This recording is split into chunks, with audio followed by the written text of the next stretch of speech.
ESPN po. Magandang umaga. Good morning po, Senator Tol. Good morning po. Magandang umaga po sa inyong dalawa. Pasensya na po kahapon at nagkalituhan Oo, lang nagkalituhan, di bali ho. It happens. It happens to all of us.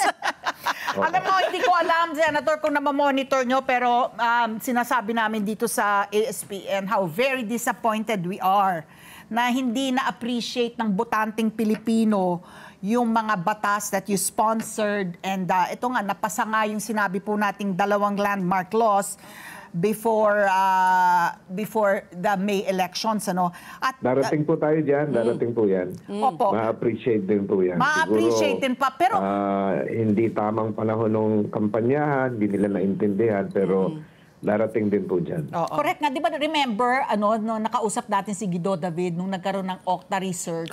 Nag-survey sila. Talagang ang pangunahin na iniisip ng mga kandidato noon, basic good, presyo ng bilihin, yung healthcare, yung strengthening the agricultural sector, yun yung mga tinignan nila.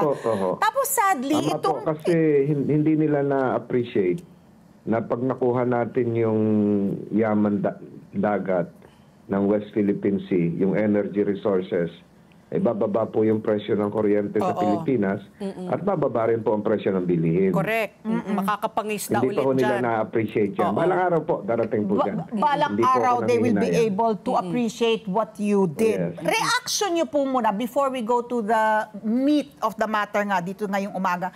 Ano po ang reaction niyo that you didn't make it to the Magic 12 ng, sa senatorial? Yan po yun. Siguro tama po yun. May plano ang Panginoon na iba.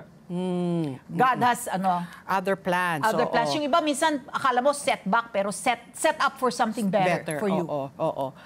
So, yan na. Tanungin na natin siya. Itong Reaction. pag-ban ng China po sa inyo to enter yung mainland at saka yung territories. Hong Kong and Macau. Paano nakarating sa inyo? Kayo po ba nakakuha ng opisyal na communication or did you just find out in the news? Sa social media na lang po, yung sa Bloomberg at sa ilang international press agencies. Kasi ang daming gusto mag-interview sa akin, pati Australian TV. So doon ko na lang nalaman. Kasi yun yung first official day ng pahinga muna ako. Yes. Sabi ko, paano ako makakapahinga nito? Ito, kagigising lang. Meron na palang isang malaking bansa na tumutulig sa akin.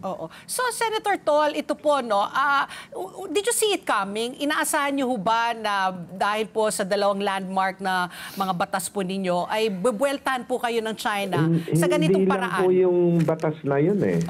Kung mapupuna po nyo, pati yung drones, ako po yung nag-expose nun eh.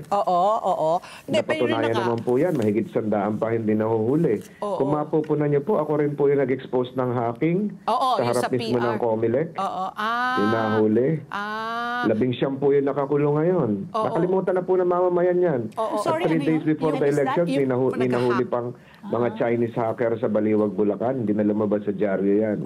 Kung mapupunan niya po, ako rin po yung naglabas ng cheque. Na binayad nila sa isang troll farm.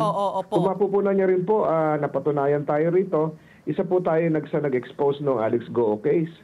Isang araw lang, di ba, napatunayan ng RTC Manila na talagang hindi siya Chinese citizen. Kung maalala niyo po, ako rin po yung isa bilang na senador na hindi pumirma doon sa Pogo bill nung araw, 18th Congress. So mahaba po ito eh. Yes. Mahaba po ito. Very consistent po ako dito, ma'am. Hindi po ito doon lang sa dalawang batas. Very consistent po ako dito maging doon sa maging ginagawa na. Ako rin po ang naglabas noong naputol na tali na doon sa Coast Guard. Ako rin po yung naglabas noong naputol na daliri. Sa hearing ko po yung pinadala yung Navy. Nakalimutan po ito ng mga kababayan siguro natin. Pero consistent po ako rito. Ang dami po mga incidents niya. Pati ho yung drone na nahulog sa malapit sa Ilocos Sur.